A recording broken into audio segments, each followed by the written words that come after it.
Taste the Daily. வேலூரில் ஓடும் ரயிலில் கர்ப்பிணிக்கு இருவர் பாலியல் தொல்லை கொடுத்ததுடன் ரயிலில் இருந்து தள்ளிவிட்ட கொடூரம்.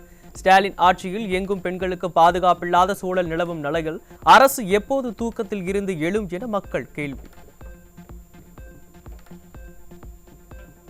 வேலூரில் ஓடும் ரயிலில் இருந்து தள்ளிவிடப்பட்ட கர்ப்பிணி பெண் கை கால்கள் உடைந்த நிலையில் தலையில் பலத்த காயத்துடன் மருத்துவமனையில் அனுமதி.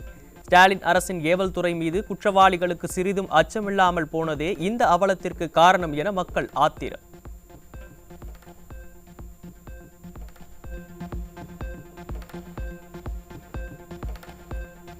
தமிழ்நாட்டில் பெண்கள் பாதுகாப்பாக சாலையில் நடந்து செல்ல முடியவில்லை, பள்ளி கல்லூரிகளுக்கு பணியிடங்களுக்கு செல்ல முடியவில்லை, தற்போது ரயிலில் கூட பயணிக்க முடியவில்லை என்ற நிலை வந்திருப்பது வெட்கக்கேட்டின் உச்சம் என எதிர்க்கட்சித் தலைவர் வேதனை. வேலூரில் கர்ப்பிணி பெண் ஓடும் ரயிலில் இருந்து கீழே தள்ளிவிடப்பட்ட விவகாரம் குறித்து பாதுகாப்பில்லா தமிழ்நாடு என குறிப்பிட்டு ஸ்டாலின் அரசுக்கு கடும் கண்டனம்.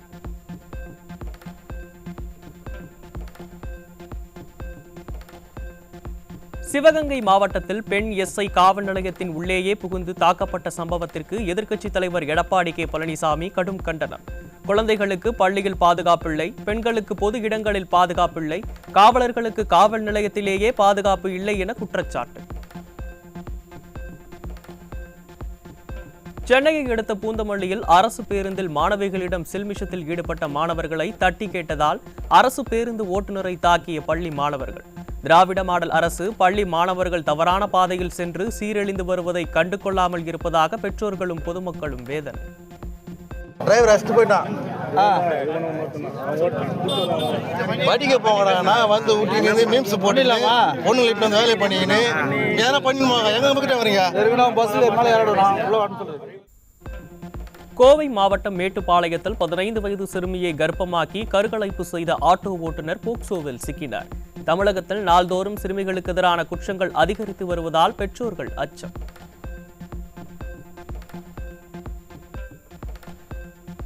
தஞ்சாவூர் மாவட்டம் கரந்தையில் வீட்டிற்குள் புகுந்து 19 வயது மாற்றுத்திறனாளி பெண் பாலியல் வன்கொடுமை செய்யப்பட்ட சம்பவத்தால் அதிர்ச்சி. ஸ்டாலினின் திராவிட மாடல் ஆட்சியில் வீட்டிற்குள் புகுந்து பெண்களை பாலியல் வன்கொடுமை செய்யும் அளவிற்கு சட்டம் ஒழுங்கு சீரழிந்து கிடப்பதாக பெண்கள் வேதனை. திருச்சி மாவட்டம் மணப்பாறையில் தனியார் பள்ளியில் 4ஆம் வகுப்பு மாணவிக்கு பாலியல் தொல்லை அளித்த தாளாளரின் கணவர் போக்சோவில் சிக்கினார். நாளுக்கு நாள் சிறுமிகளுக்கு எதிரான குற்றங்கள் அதிகரிக்கும் நிலையில் ஸ்டாலினின் அரசு கும்பகர்ண தூக்கத்தில் இருப்பதால் ஆத்திரமடைந்த பெற்றோர்கள் தனியார் பள்ளியை அடித்து நொறுக்கிய ஆவேசம்.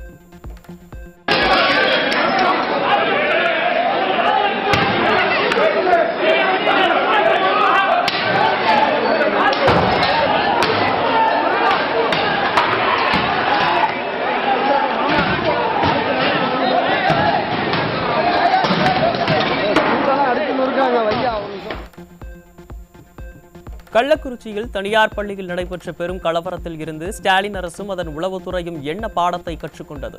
கள்ளக்குறிச்சி பள்ளியைப் போலவே திருச்சியிலும் தனியார் பள்ளி அடித்து நொறுக்கப்பட்டிருப்பதால் பொதுமக்கள் கேள்வி.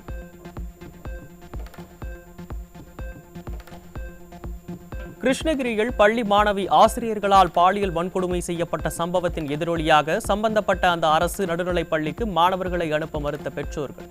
ஸ்டாலின் அரசின் மெத்தன போக்கால் பெற்றோர்கள் தங்களது குழந்தைகளை பள்ளிக்கு அனுப்பவே அஞ்சும் அவலம். கிருஷ்ணகிரியில் அரசு பள்ளியில் மாணவி பாலியல் வன்கொடுமை செய்த வழக்கில் சிக்கிய ஆசிரியர்களுக்கு ஆதரவாக கிருஷ்ணகிரி வழக்கறிஞர்கள் சங்கத்தில் உள்ளவர்கள் ஆஜராக மாட்டார்கள் என அறிவிப்பு. பள்ளி மாணவிக்கு ஆதரவாக பொதுமக்கள், பெற்றோர்கள், வழக்கறிஞர்கள் என அனைத்து தரப்பினரும் குரல் கொடுக்கும் நிலையில் வாய் திறக்க வேண்டிய பள்ளிக் கல்வித்துறை அமைச்சரும் முதல்வரும் கள்ள மௌனமாக காப்பது ஏன் என மக்கள் கேள்வி. சென்னை கோயம்பேட்டில் 80 வயது மூதாட்டியை ஆபாசமாக பேசி இரக்கமின்றி தாக்கிய பூ வியாபாரி சிக்கினார். ஸ்டாலின் ஆட்சியில் பெண்கள் மீதான தாக்குதல் சர்வசாதாரணமாக நடப்பதாக மக்கள் வேதனை. மதுரை மாவட்டம் வேலூரில் கல்லூரி மாணவர் மர்ம நபர்களால் வெட்டி படுகொலை செய்யப்பட்டதால் பொதுமக்கள் அதிர்ச்சி. நிர்வாக திறனற்ற திமுக ஆட்சியில் கொலை, கொள்ளை, வழிப்பறி மற்றும் பாலியல் வன்கொடுமை போன்ற கொடூரங்கள் அரங்கேறாத நாளே இல்லை என்று மக்கள் விமர்சனம். ராணிப்பேட்டை மாவட்டம் அரக்கோணத்தில் மது போதையில் ஏற்பட்ட தகராறு காரணமாக ஒருவருக்கு கத்திக்குத்து. திராவிட மாடல் ஆட்சியில் நாள்தோறும் மது போதையால் குற்றச்சம்பவங்கள் அதிகரித்து வரும் அவலம். திருப்பத்தூர் மாவட்டம் மற்றப்பள்ளி திமுக ஊராட்சி மன்ற துணைத் தலைவரின் மனைவி மர்ம நபர்களால் வெட்டி படுகொலை. நில விவகாரம் தொடர்பாக கட்ட பஞ்சாயத்து செய்ததால் இந்த படுகொலை நடந்திருக்கலாம் என அப்பகுதி மக்கள் சந்தேகம். தென்காசி மாவட்டம் கடையநல்லூர் அருகே வடமாநில இளைஞர்களுக்கிடையே ஏற்பட்ட மோதலில் ஒருவர் குத்திக் கொலை. உணவு சமைப்பதில் இருவருக்கும் இடையே வாய் தகராறு, கொலையில் முடிந்த பரிதாபம். திருவண்ணாமலை மாவட்டம் கீழ்பெண்ணாத்தூர் அருகே 55 வயது மதிக்கத்தக்க ஆண் ஒருவர் முழுவதும் எரிந்த நிலையில் சடலமாக மீட்கப்பட்டதால் அதிர்ச்சி. ஸ்டாலின் ஆட்சியில் மர்ம மரணங்கள் அதிகரித்து வருவதாக மக்கள் வேதனை. தூத்துக்குடி மாவட்டம் சாத்தான்குளத்தில் இளைஞர் ஓட ஓட விரட்டி 5 பேர் கொண்ட கும்பலால் வெட்டி படுகொலை. சட்டம் ஒழுங்கு சந்தி சிரிக்கும் நிலையில் முதல்வர் ஸ்டாலின் விளம்பர மோகத்தில் மூழ்கியிருப்பதாக மக்கள் வேதனை.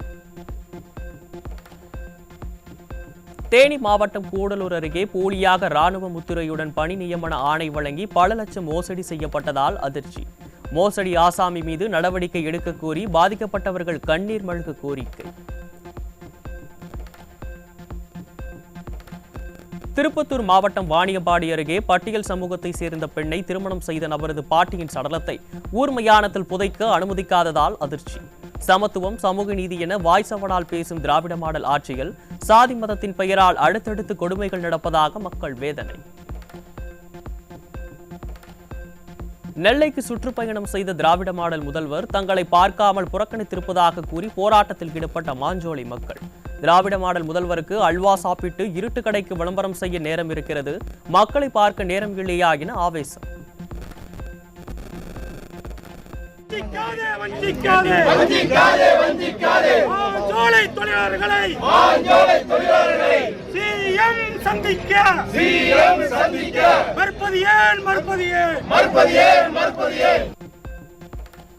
திருப்பத்தூர் மாவட்டம் ஆம்பூர் அருகே காவலாளி வீட்டின் பூட்டை உடைத்து நகை மற்றும் ரொக்க பணத்தை கொள்ளையடித்து சென்ற மர்ம நபர்கள்.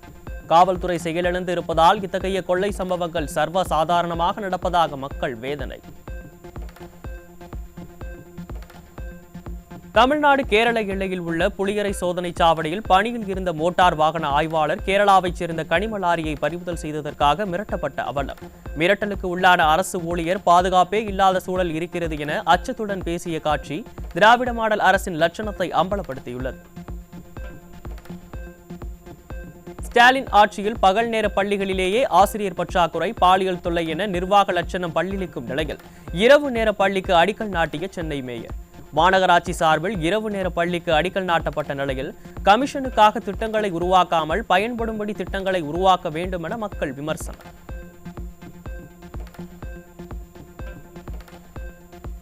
கடந்த 3 ஆண்டு கால திராவிட மாடல் ஆட்சியில் போதைப்பொருள் கடத்தல் தொடர்பாக 31,946 வழக்குகள் பதிவு செய்யப்பட்டு 48,698 பேர் கைது செய்யப்பட்டுள்ளதாக தகவல். தமிழகம் முழுவதும் போதைப்பொருள் புழக்கம் அதிகரித்துள்ள நிலையில் அதை தடுக்க வழி தெரியாத திராவிட மாடல் அரசு புள்ளி விவரங்களை சொல்லி புலம்புவதோடு ஏமாற்றுவதாக மக்கள் விமர்சனம். விரிவுரையாளர்களை நிரந்தரமாக நியமிக்க முடியவில்லை என்றால் தமிழ்நாட்டில் பல்கலைக்கழகங்கள் எதற்கு என்று சென்னை உயர்நீதிமன்றம் ஸ்டாலின் அரசிடம் காட்டமான கேள்வியை முன்வைத்துள்ளது. எதிர்காலத்தில் தேர்வு நடைமுறைகளை பின்பற்றியே பணி நியமனங்கள் மேற்கொள்ளப்படும் என்று தலைமை செயலாளர் பிரமாண பத்திரம் தாக்கல் செய்ய முடியுமா என்று கேள்வி. தேர்தல் வாக்குறுதியை நிறைவேற்றாமல் முழு அமைத்து ஏமாற்ற முயற்சிக்கும் ஸ்டாலின் அரசை நம்பாத ஜாக்டோ ஜியோ.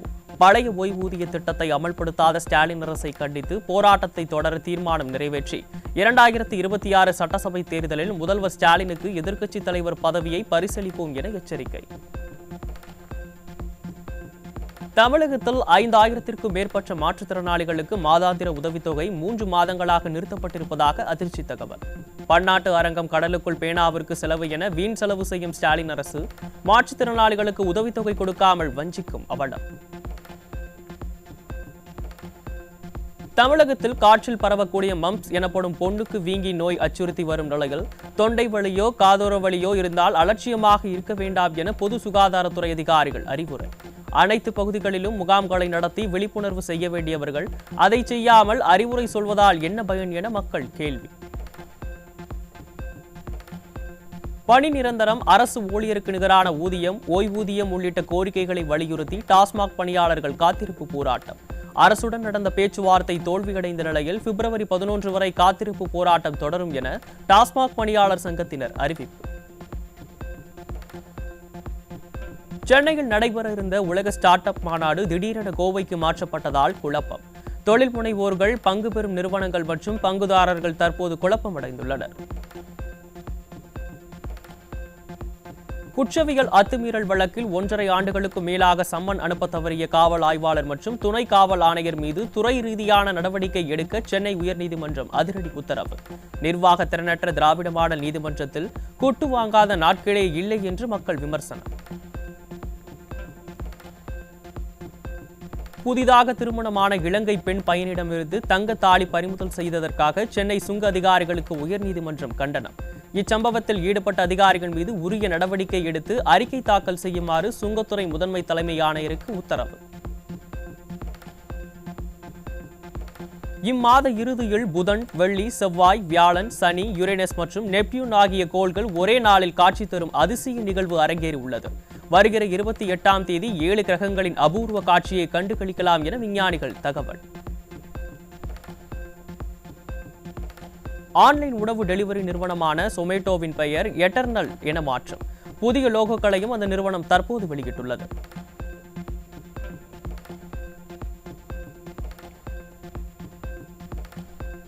ராகிங் தடுப்பு விதிமுறைகளை பின்பற்றாத மருத்துவக் கல்லூரிகளுக்கு யுஜிசி நோட்டீஸ். தமிழகத்தில் சென்னை சவிதா, வேலூர் சிஎம்சி ஆகிய 2 கல்லூரிகள் உட்பட நாடு முழுவதும் 18 மருத்துவக் கல்லூரிகளுக்கு விளக்கம் கேட்டு யுஜிசி நோட்டீஸ் அனுப்பியதால் பரபரப்பு. வங்கிகளில் குறுகிய கால கடனுக்கான ரெப்போ வட்டி விகிதம் 6.5% இருந்து 6.25% குறைந்து இந்திய ரிசர்வ் வங்கி நடவடிக்கை. 5 ஆண்டுகளுக்கு பிறகு ரெப்போ வட்டி விகிதம் குறைக்கப்பட்டுள்ள நிலையில் தனிநபர், வீடு, வாகன கடன்களுக்கான வட்டி விகிதம் குறைய வாய்ப்பு.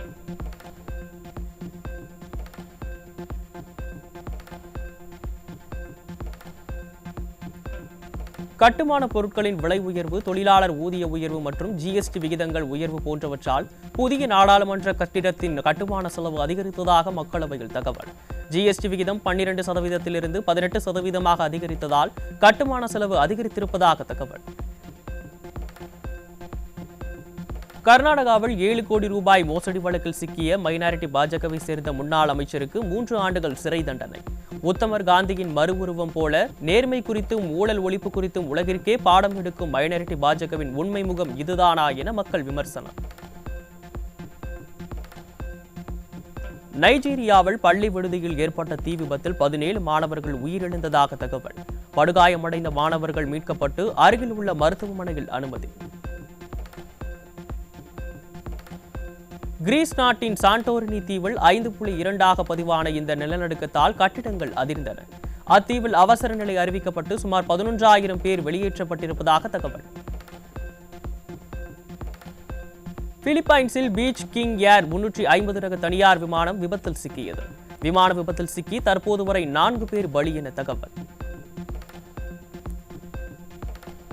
இங்கிலாந்துக்கு எதிரான முதல் ஒருநாள் போட்டியில் இந்திய அணி 4 விக்கெட் வித்தியாசத்தில் ஜோராக வெற்றி பெற்றது.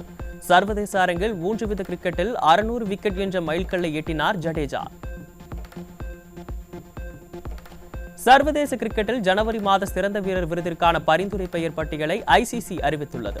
ஐசிசி வெளியிட்ட பட்டியலில் இந்திய வீரரான தமிழகத்தை சேர்ந்த வருண் சக்கரவர்த்தி இடம்பெற்றுள்ளார். நாக்பூரில் இடம்பெற்ற இங்கிலாந்து அணிக்கு எதிரான முதல் ஒருநாள் கிரிக்கெட் போட்டி இந்திய அணி 4 விக்கெட்டுகள் வித்தியாசத்தில் வெற்றி.